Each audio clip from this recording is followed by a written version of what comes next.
Conferita sabato scorso presso il Teatro Pirandello con una cerimonia ufficiale dal sindaco di Agrigento Franco Miccichè, la benemerenza civica generale di Corpo d'Armata della Guardia di Finanza Ignazio Gibilaro. Fulgido esempio di rare virtù umane e professionali, si legge nella motivazione dell'amministrazione comunale, al servizio delle istituzioni della Repubblica per la difesa dei valori fondanti della Costituzione.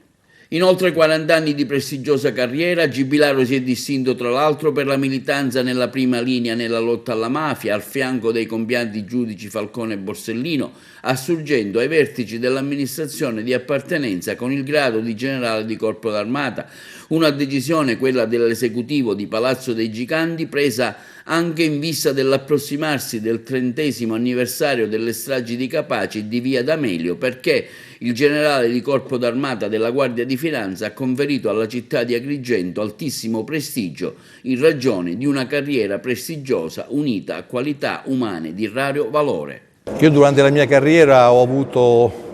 l'avventura di girare tante regioni, tante città d'Italia, d'Europa e anche al di fuori del nostro continente. E ho sempre avuto la gioia di poter rivendicare con orgoglio il fatto di essere figlio di questa terra, cioè essere in qualche modo un discendente della Akragas ellenistica, dell'Agrigentum dei Romani, di provenire dalla terra di Pirandello, di Sciascia, anche di Camilleri. E questo per me è stato sempre un motivo di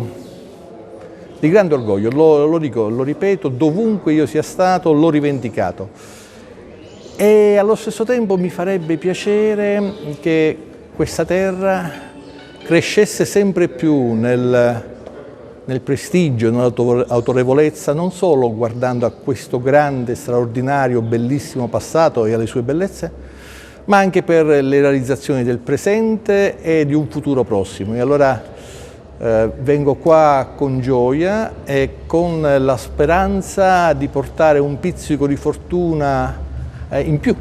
a questi territori, affinché vi sia veramente per soprattutto le nuove generazioni di questi territori un progredire, un migliorare da un punto di vista economico, sociale e anche culturale, anche se proprio la cultura forse è il nostro punto di maggior forza grazie a un passato straordinario.